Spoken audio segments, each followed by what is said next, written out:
This is CGTN, China Global Television Network.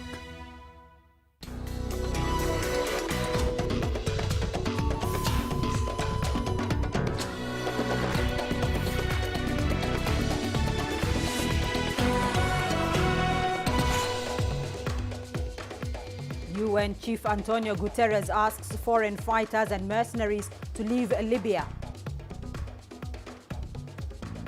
Boost for fight against the coronavirus as Africa prepares to receive 670 million doses of vaccines. And Nigeria seizes endangered animal parts headed for Vietnam. Welcome to Africa Live on CGTN with me, Beatrice Marshall, in Nairobi. Also ahead on the program. In business news, South African unions are back in court to demand dues for the national carrier staff. And coming up in your sports, African judo champion Jerone Witbooi eyes more success ahead of this year's Tokyo Games. The UN Security Council and Secretary General Antonio Guterres have called for thousands of foreign fighters and mercenaries to immediately leave Libya. Libya's rival administrations agreed on a ceasefire in October, but have not pulled back as yet. The 15-member Security Council discussed the situation on Thursday and in a statement called for the withdrawal of all foreign fighters and mercenaries without a further delay. The Council has also asked all Libyan and international actors to respect the arms embargo and ceasefire agreement. Libya has been divided since 2014 between the internationally recognized government of national accord in the capital Tripoli and Khalifa Haftar's eastern-based Libyan National Army. Well, the situation in Libya could spark tension in the country unless a military committee drawn from rival factions reaches an agreement to extend the deadline. Here's Adel Mahroui with more on that story. On 23rd October last year, Libyans signed a landmark agreement that ended all forms of hostilities. The deal was struck at UN-led talks. It included a 90-day grace period to evacuate all foreign fighters from the oil-rich nation. The deadline, however, expired this week without any progress on the ground. I think foreign fighters are a direct threat to the political solution. We cannot hold elections in their presence. The longer the fighters remain in Libya, the higher the risk of sparking another war. The Libyan National Army, countries in Europe or Egypt will not stay patient for long regarding their presence.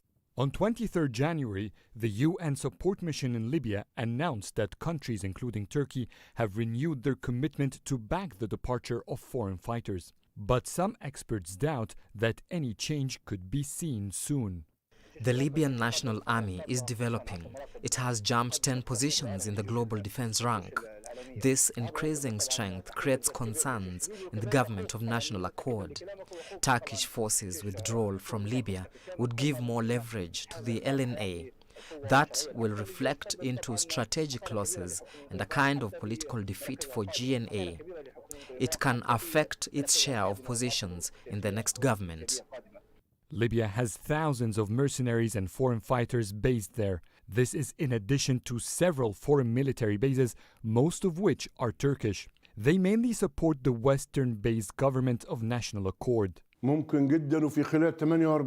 Strategically, all these foreign fighters can leave in 48 hours if there is a will, a naval and air fleet, and this issue is over. Mercenaries can be evacuated through ships, some of which can carry up to 1,000 individuals. So we need about 20 trips.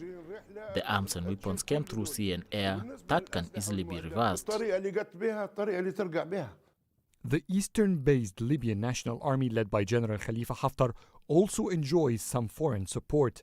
This is largely through a Russian paramilitary group. The United Nations has designated all military coordination to the 5+5 Joint Military Commission. It is looking over the ceasefire near the dividing line at the strategic city of Sirte. But experts believe the Commission doesn't have the power to evacuate foreign fighters or implement any of the UN's agreement's articles on its own. Adel Mahroui, CGTN, Cairo.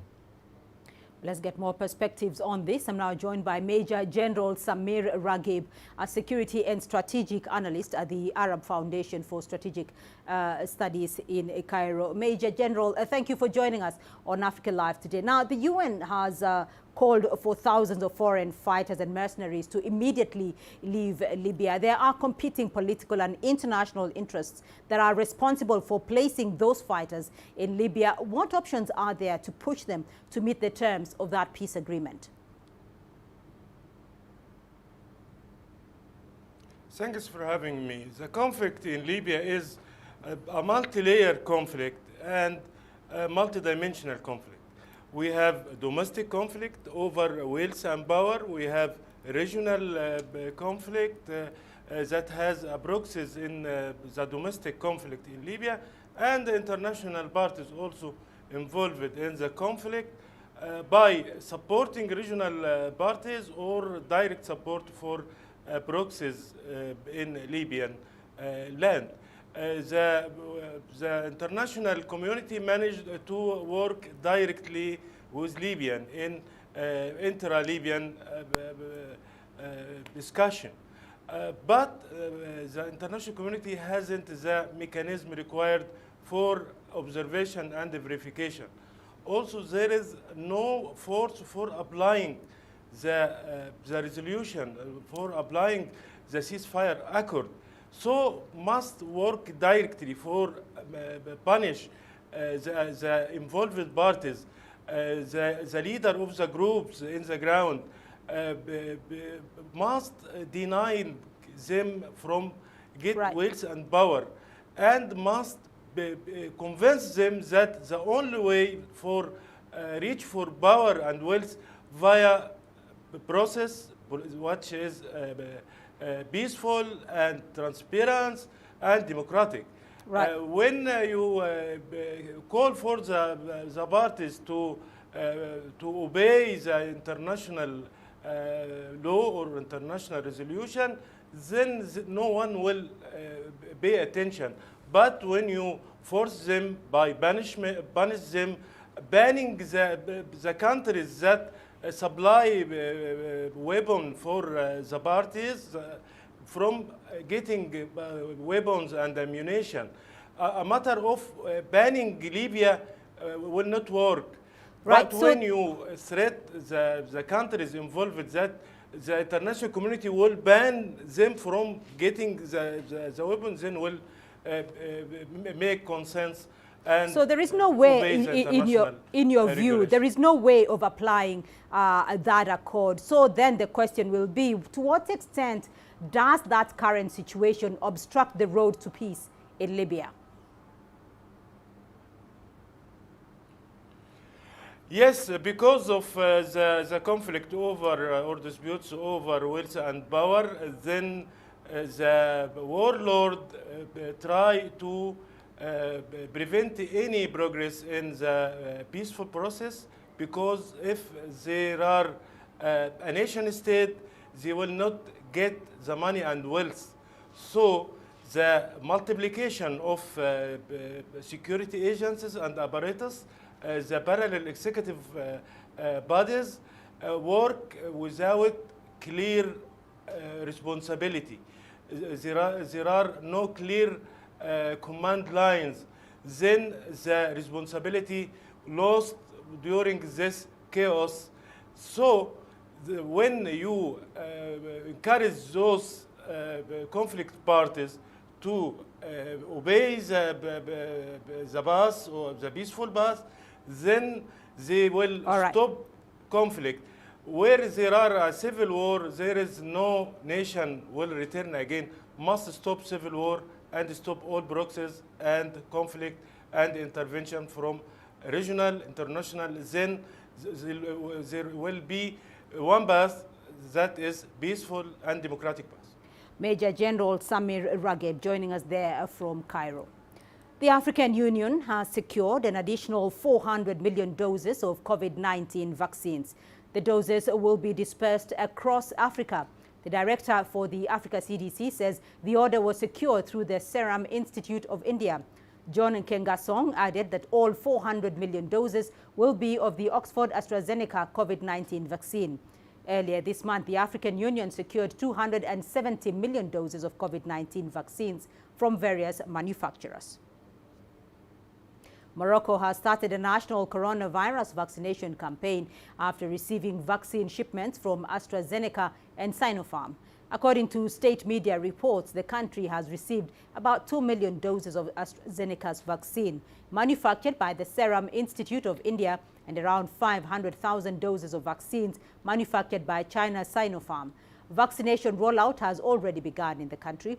The palace said vaccines will be available to all Moroccans over the age of 17. Health, security and teaching staff will receive the first shots. Meanwhile, Algeria will receive its first shipment of Russia's Sputnik V COVID-19 vaccine on Friday. The country plans to start its vaccination campaign immediately. According to Algeria's government, the vaccine will be given first to healthcare workers, the elderly and people with chronic diseases. Meanwhile, experts from the World Health Organization have held their first face-to-face meeting with their Chinese colleagues after completing a 14-day quarantine in central China's Wuhan city. The Chinese team is led by Liang Wanyan, a senior official of the country's National Health Commission. On Wednesday, Chinese Health Minister Ma Xiaowei had a phone discussion with the head of the World Health Organization, Tedros Adhanom Ghebreyesus. Ma said China will continue to support the World Health Organization's research team in carrying out a scientific, objective, comprehensive and balanced assessment of the coronavirus pandemic. Tedros thanked China for its cooperation with the international expert team in Wuhan. Nigerian authorities say they have seized a shipment of parts of endangered animals, including pangolin scales and ivory, headed for Vietnam. Chinese officials say customs officials say the 8 tons haul was discovered in a container declared as furniture at the Lagos port. Here is CGTN's Deji Badmus with more on that story. It's not the first time that the Nigeria Customs Service has intercepted large quantities of parts of endangered animals. Nigeria is now considered a major hub for traffickers illegally exporting pangolin scales and other products of endangered species to Asia. According to wildlife trade watchdog Traffic, less than a quarter of major pangolin seizures from Africa came via Nigeria in 2016, and by 2018 that number had jumped to almost 2/3, and that 3/4 of the total weight seized was linked to Nigeria. Now, the latest haul was actually netted last week at the Lagos port, but the custom officials are only disclosing it now. A senior custom official says the items were concealed in a 20-foot container declared as furniture and had been processed for export to Vietnam. The total haul of the pangolin scales weigh 8,800 kilograms and it's worth around $2.4 million. These logs were used to conceal the real content in the container. When we saw the log, we removed the logs, then we start discovering the sacks. We discovered the pangolin scales. Now, other items such as ivory, animal horns, elephant tusk and lion bones were also found in the container. Authorities say a suspect has been arrested over the shipment and further investigations are ongoing. Now, the Nigeria Customs Service says it seized 927 kilograms of pangolin goods in 2016, 402 kilograms in 2017, and then seizures rose dramatically to 12.3 tons in 2018. Deji Badmus, CGTN, Lagos, Nigeria. You're watching Africa Live. Still ahead on the program, we take a look at rising personal debts and risky borrowing trends in Kenya and South Africa as people try to cope with the burden of COVID-19.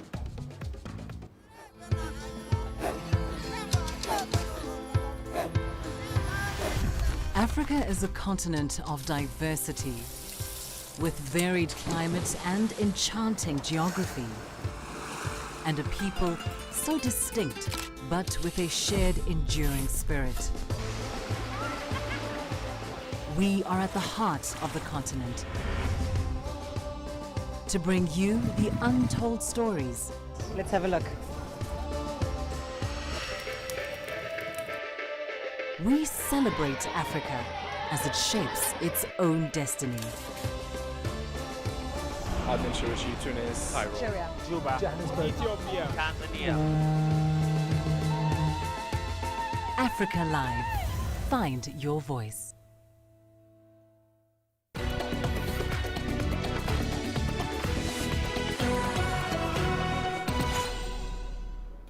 Just 2 weeks into President Biden's first term, and the White House is rolling out its domestic and foreign policy, giving a glimpse of what's to come.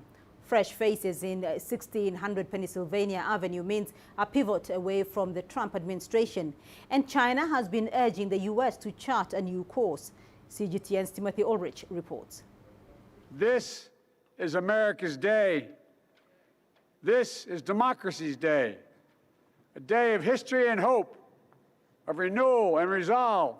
A new White House means a new approach from the U.S. government.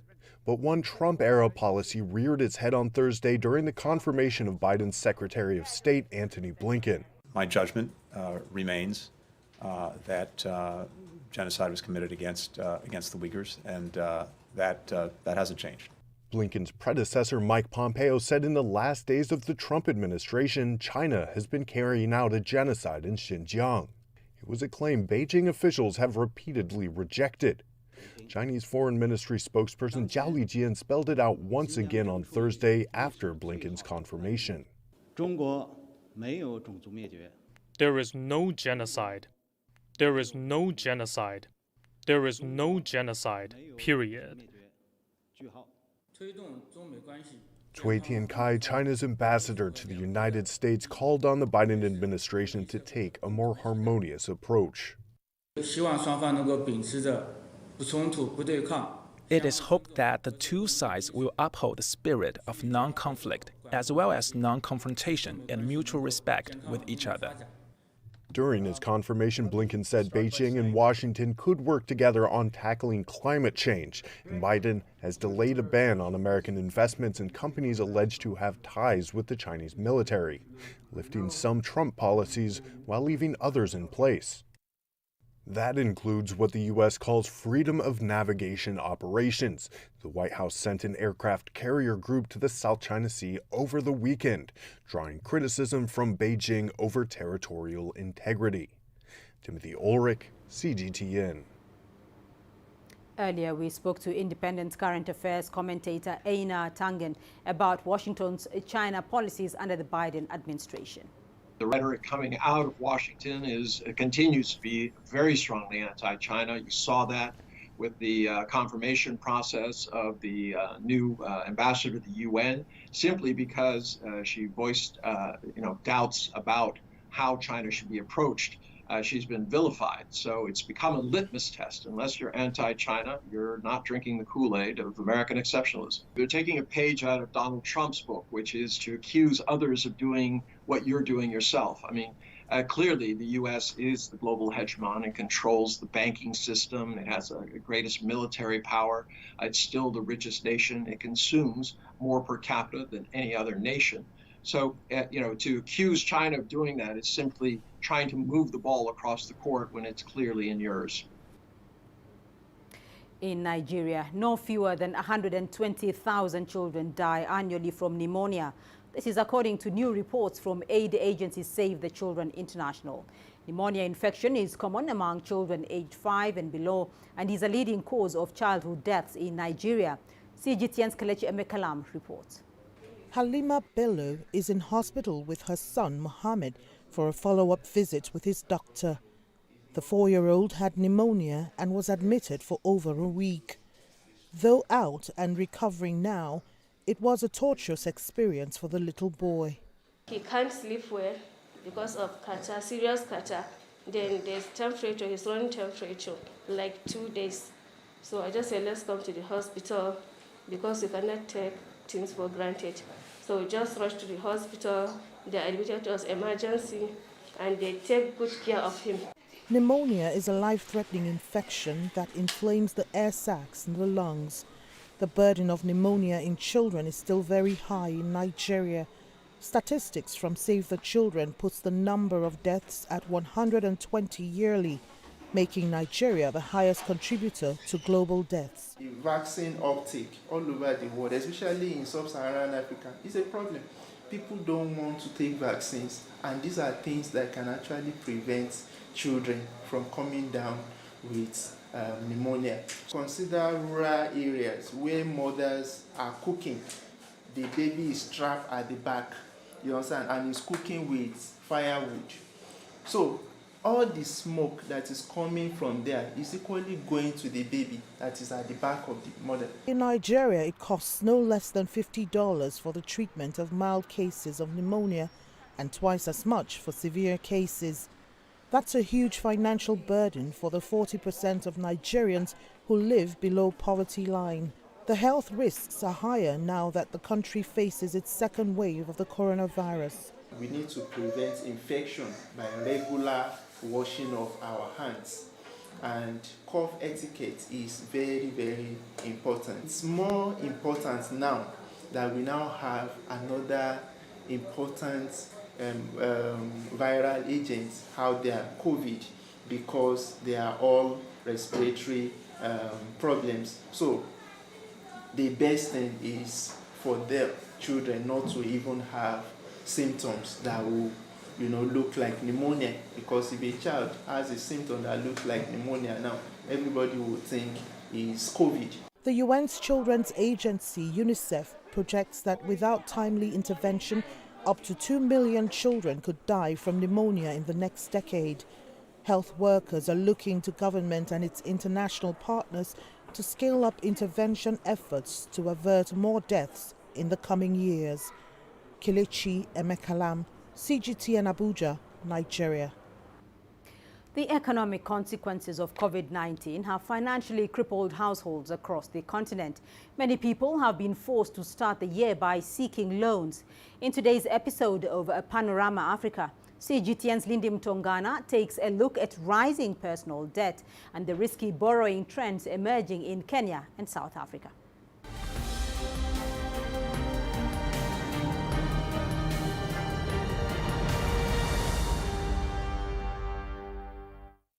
The first month of the year is jokingly called January in South Africa and January in Kenya, referring to the hunger associated with being broke.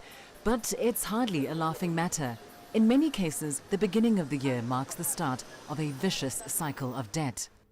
Nairobi-based debt and money management coach Roy Okonji sees similar patterns at the start of every year. January is like a consequence of December, so to speak. What happens is that very many people have not nurtured the discipline, the financial discipline needed to handle December just like any other month. And therefore, they tend at that time to forget that January is coming. A quick drive out of Nairobi, we meet Consolata Bahati Zena, an actress, singer and producer for local TV stations. In 2020, the coronavirus pandemic shut down the creative industry, forcing Bahati to find another way to sustain her family. Together with her husband, she now offers training in music and video production. All my programs which are being aired on KTN, they all stopped at once, so I had to come up with this idea. I thought I should just put a studio here, since in Uviru there is no studio. And also I thought of coming up with a tuition stroke internship. But with only a few students, taking out a loan seemed like the next best option. Because life was so tough and I needed money for my kids. You know, when they are at home, they eat a lot. Schools have since reopened and parents, including Bahati, are turning to mobile lenders to keep their children in school. So I borrowed yesterday and I had to, because of my kid. I didn't want her to lack peace while in school, and she's completing her course, Form 4. So I had to do that. And while business is slow, Consolata hopes to be able to pay back the loan. Apply loan. I believe I will pay. I can't promise because time is tough. Life is tough nowadays, but I just have faith I will pay it. Since the launch of the mobile banking service M-Pesa in 2007, Kenya has witnessed a boom in digital lending, enabled by the widespread use of mobile phones and few regulatory barriers. Just a quick search on an app store reveals well over 60 options for digital lenders, all of whom offer quick and convenient loans. Fintech, or the financial technology that has come in Kenya, that is increasing a lot, or a lot of apps have come up where people can easily borrow. And actually most of the microfinance or even Shylocks are also moving to apps because it's easier, and they can also be able to sell to a big clientele, or they can be able to reach out to a wider clientele. We're trying to fight against some of the obstacles that consumers usually face. That means things like needing to go to physical location to request credit, the need to provide collateral in order to access that credit, the time wasted between applying for the credit and receiving it or not receiving it, and other forms of prejudice.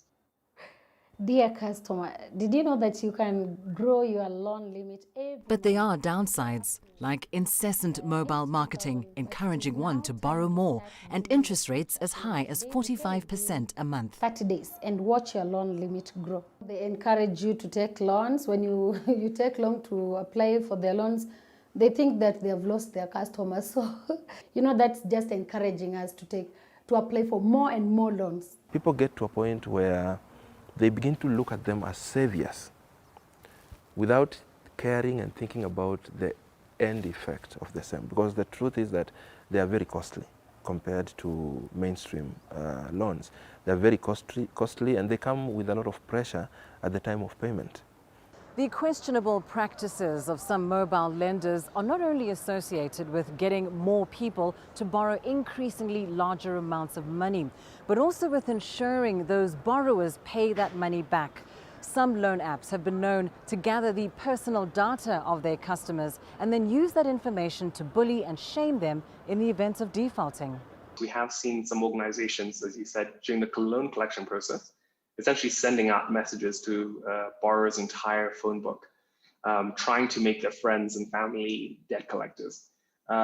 We as TALA and other members of the Digital Lenders Association in Kenya, we strongly are against and criticize such moves. Despite the condemnation, mobile lenders do not need even so much as a license to operate. Anyone can start a lending app with just about whatever interest rates or terms and conditions they choose. So the truth of the matter is, at least here in Kenya, currently, I'd say the sector is not externally regulated. We're a lot closer to self-regulation. So that's why we're currently in discussions with legislators and regulators in Kenya on creating more formal regulation that will seek to improve consumer protection without necessarily killing the nascent industry. It may be some time before regulators and policymakers catch up with trends in the digital lending space. Until then, best be careful who you borrow from. Let's take a look at the situation in South Africa now. Long before the country reported its first cases of the coronavirus, there were already concerns about the unsustainable borrowing culture of the country's middle class. With net income falling by around 20%, many high and middle-class South Africans have been resorting to unsecured loans. So personal loans have increased a lot, as well as payday loans, and also credit cards, whereby, as I'm speaking to you right now, most of the credit cards, they have already reached their maximum, so they cannot even be able to access them anymore. South Africans are among the most indebted individuals on the continent, with 26.9 million people owing over $130 billion. A closer look at these figures reveals a worrying scenario. 42% of credit-active consumers are struggling to pay their debt. South African consumers spend $6 of every 10 they earn on paying back loans. 12 million people have bad debt, meaning they've missed 3 or 4 monthly repayments. Those with bad debt have an average of 6 loans each.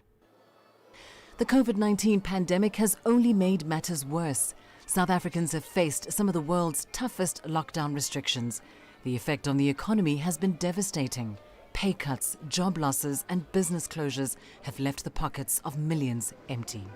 Consumers are borrowing in order for them to survive, not just to buy luxury things, just to survive, because most of them have lost employment, or maybe one household member is no longer working now, they are relying on one income. With infections on the rise, it's clear that this pandemic will continue to shape borrowing trends in South Africa and Kenya in 2021. 2021, it's not going to be easy. 2021 is also going to be difficult because if the pandemic is still there, if you're not working, or maybe if your income has been cut, it's going to be very, very difficult for consumers to be where they are. It's going to take them time. It's going to take them months or years to be able to go back to where they have been before. As much as they anticipated growth this year, but that is going to take time because before an economic turnaround happens, that is going to take more than 6 months. So meaning that the purchasing power of a common Kenyan is still going to be very low, and people are still going to borrow. From every borrower's perspective, the reason for borrowing is always good because to them, at the point of borrowing, they're pressed. So borrowing looks like a solution. But then we have to differentiate good and bad debt from an impact perspective. Good debt is that debt that leaves you better than it found you in the long run. The full effect of COVID-19 on Africa's economies remains to be seen. But what is clear is that Africans will continue interacting with lenders, and debts may indeed pile up during this year. But it would be wise to heed the advice of the experts. If you must borrow, do so wisely.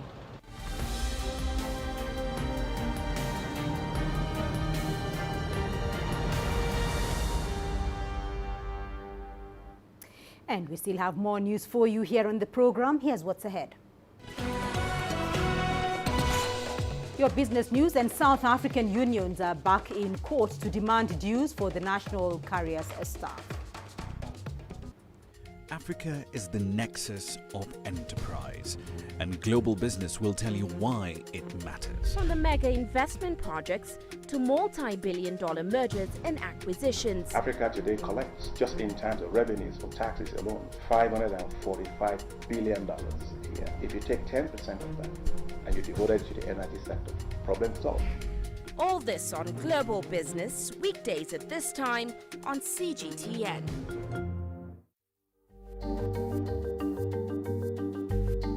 Africa Live. Find your voice.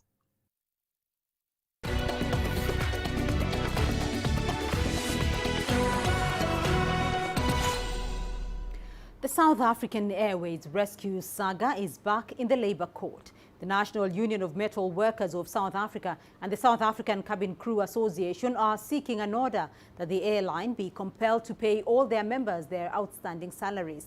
The unions want a payment to their members made within 7 days. SAA, a rescue practitioner, stopped paying salaries last May. CGTN's Angelo Coppola has more from Johannesburg. Despite the mothballing, SAA's prospects appear to be improving despite global issues. The prospects for SAA are quite intriguing. On one hand, financially, things are probably looking brighter now than they were a year ago. Government has managed to start getting money flowing, but not enough. So far, they've dispersed nearly $85 million last week, another $45.5 million to be paid over this week. That's to recapitalize 3 of SAA's subsidiaries, which interestingly are not actually included in the business rescue. And they follow a $98 million cash injection that was made to the business rescue for the airline in December. Some of the long-awaited bailout money from National Treasury was recently released to the business rescue practitioners, but a court case continues, initiated by the 2 major labour unions against the business rescue practitioners and Public Enterprises Minister Pravin Gordhan. We wish we didn't have to do this. I mean, in a normal situation, the employer would simply pay employees, but we are dealing here with a Department of Public Enterprises that is, in our view, completely unsympathetic to the plight of employees and is actually willing to blackmail them in this way, where because they're not willing to sign an unlawful agreement, they're now going to be denied payment of their salaries. So really the blame for the suffering that workers are being forced to endure rests squarely on the shoulders of the Minister of Public Enterprises, Pravin Gordhan. There is other pressure, as the global air travel industry is seen by many aviation analysts as tepid, and this includes Africa and South Africa. It remains to be seen what impact the vaccination programs have around the world. And remember, they're not all moving at the same pace. And in South Africa, we are lagging. So it really remains to be seen just how quickly economies can be revived and how soon and how strongly the demand recovers for air transport, and especially for passenger travel and specifically business travel, which is the lifeblood of a lot of airlines. With those storm clouds still hanging over the South African aviation sector, many of the local airlines are pulling flights as we get deeper into this COVID-19 lockdown. And globally, the picture doesn't look any better, with aviation experts suggesting that we will only see a recovery around 2024. This doesn't bode well for SAA. I'm Angelo Coppola for CGTN in Johannesburg, South Africa. Meanwhile, South Africa's government has launched a nearly $80 million fund aimed at reviving the country's ailing tourism industry. The Tourism Equity Fund will also be used to help black entrepreneurs start businesses and projects in the sector. CGTN's Yolisa Njamela reports. Tourism-dependent businesses have suffered major economic losses as a result of the COVID-19 pandemic. Amongst other things, land border closures and travel restrictions have meant fewer holidaymakers are making their way here to South Africa. The tourism industry is regarded as one of the key contributors to this country's economy. Tourism directly accounts for 2.9 thereabouts of South Africa's GDP. And they also account for 8.6% indirectly. Now, this industry supports about 1.5 million direct and indirect jobs. This is a sector that is, in the main, labor intensive and therefore has immense job creation potential. It supports a vibrant and complex value chain. President Cyril Ramaphosa was speaking during the virtual launch of the Tourism Equity Fund. The fund will be used in particular to help black entrepreneurs enter the tourism sector with better ease. If the tourism industry is to play its role in aiding the economic recovery in the wake of COVID-19, it must grow and transform. So this effort that we are all about today is going to contribute to this sector growing, but at the same time it must transform. A fund that facilitates the participation of black entrants, but also more importantly, facilitate the entrance of women enterprises and persons with disabilities. Small black-owned businesses in the tourism sector can, in the next 3 years, receive funding to elevate their enterprises. During the launch of the fund, the president emphasized that while the COVID-19 lockdown has had a devastating effect on the tourism sector, he's confident that it will bounce back because of its resilient nature. Tourism will come back, as it has always come back in the past. It will continue to contribute in an immense way to the economy of our country. The South African Economic Reconstruction and Recovery Plan, a plan touted to revive the country's economy, has identified the tourism industry as one of the major priority areas. Yolisa Njamela for CGTN in Johannesburg, South Africa. Online shopping sales in Egypt have surged by 72% since early last year, buoyed by the outbreak of the COVID-19 pandemic. According to a report by the MasterCard Economics Institute, the trend towards cashless transactions in Egypt is expected to grow as more people embrace e-commerce. Here's CGTN's Yasa Hakim with more on this report. Measures imposed to curb the spread of COVID-19, including lockdowns, work-from-home directives, and social distancing guidelines, have contributed to a surge in online activity and e-commerce in the North African state. Shaymet Youssef is an Egyptian employee who has been more active on the web during the last year. I was forced to go online due to the lockdown and curfews. I was not able to take part in physical shopping, so I started online shopping. I discovered it was so easy, and I've been using it a lot since then, buying clothes, gifts for friends, perfumes and such. For me, it's become a new hobby while locked up at home. With sales massively hit by the restrictions, many businesses, including restaurants and shops, were facing the threat of a shutdown and had to convert to accept online orders and home delivery to remain afloat. New internet applications were set up to cater to the new trends, and even banks joined the bandwagon with cashless services. Young entrepreneurs such as Rahma Mandoor, who imports and sells children's products, have embraced the digital marketing wave. Now we post our products on WhatsApp, Telegram and Facebook and explain to our clients the steps to purchase our products online, and then we deliver it straight to their home without any problems. Rahma says e-commerce has given a boost to her business and asserts that even the older generations, who usually shy away from technology, have become active online users. Sales increased by 60% after the coronavirus pandemic, and with time, clients have more confidence and trust in using online shopping. They have even informed us that they will continue with online shopping in the future.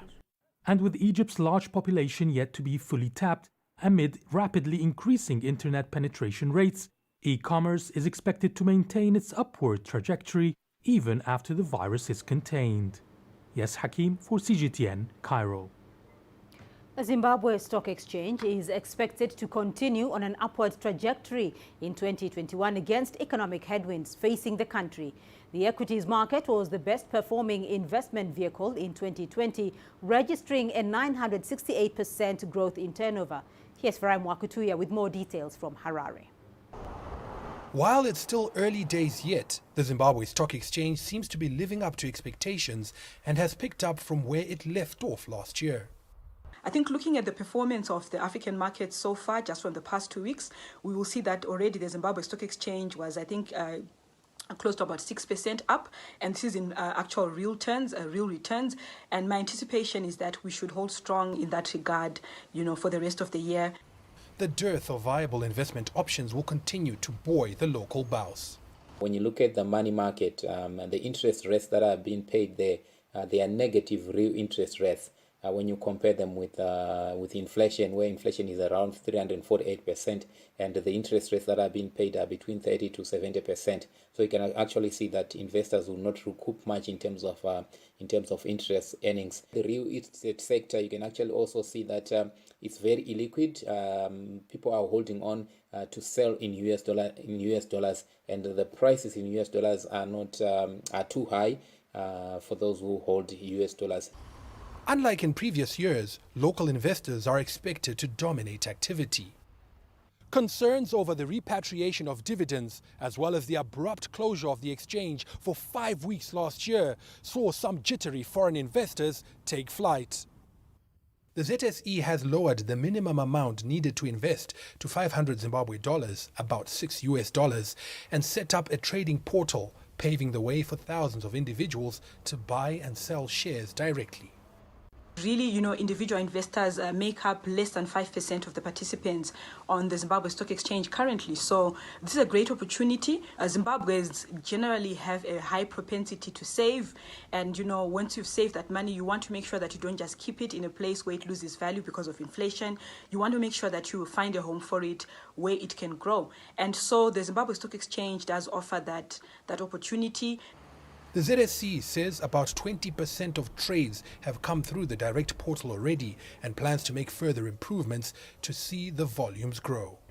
Farai Mwakutuya, CGTN, Harare, Zimbabwe. Industries in the UK are suffering Brexit shock caused by taxes and red tape. CGTN's Andrew Wilson has more.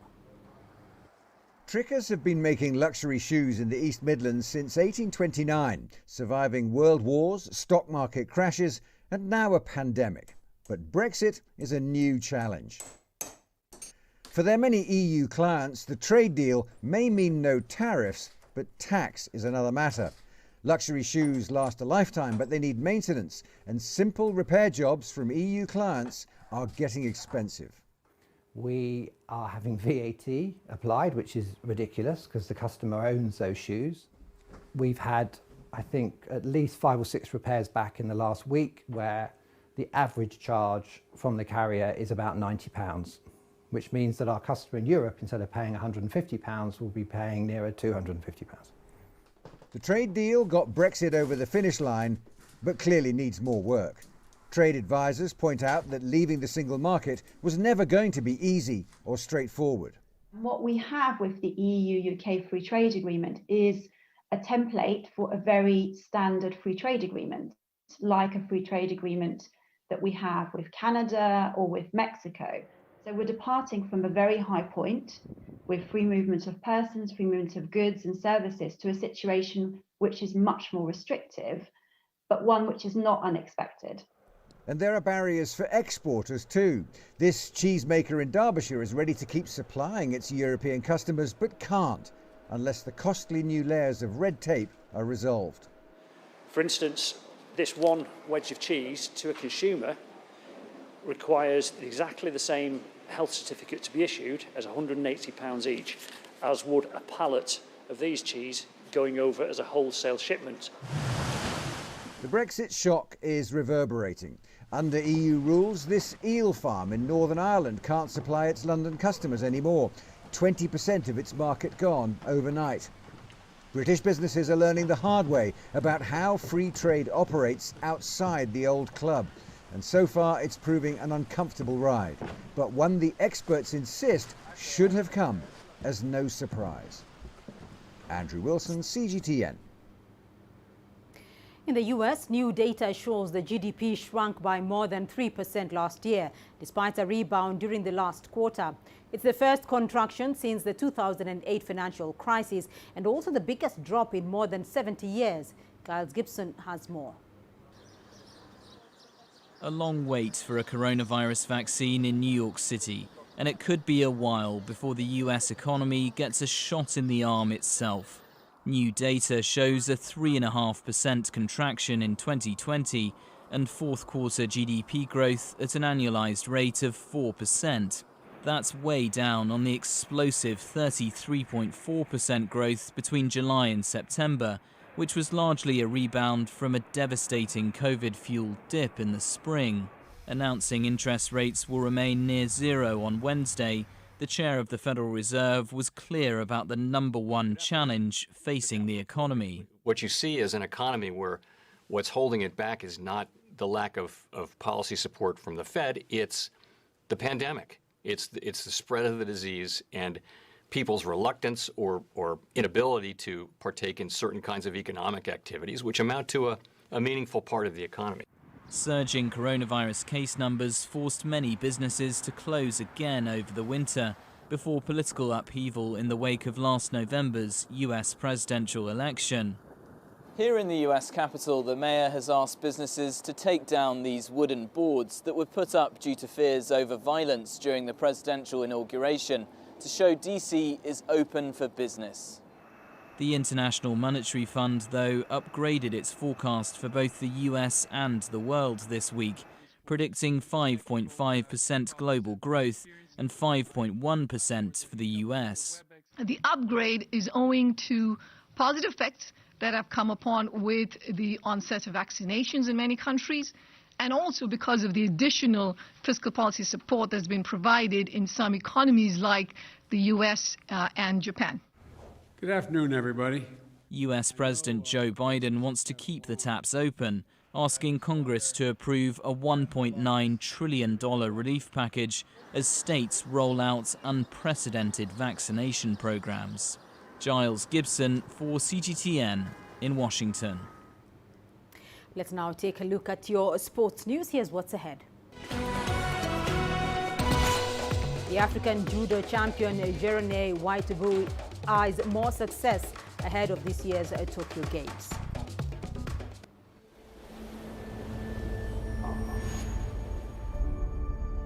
How would you create your legend? On the fields, on on the tracks, in the arenas of Africa. Were you born to be a player? Could this moment be yours?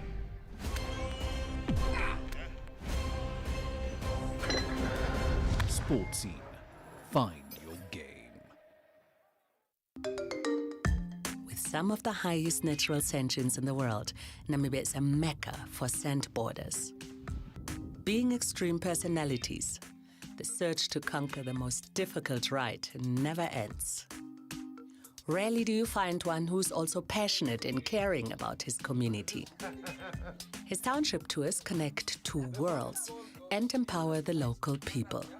His other love, football, keeps the kids off the street and provides them with an opportunity to better their lives further down the road.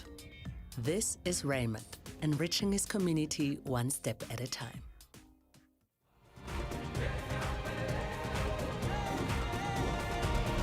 Africa Live. Find your voice.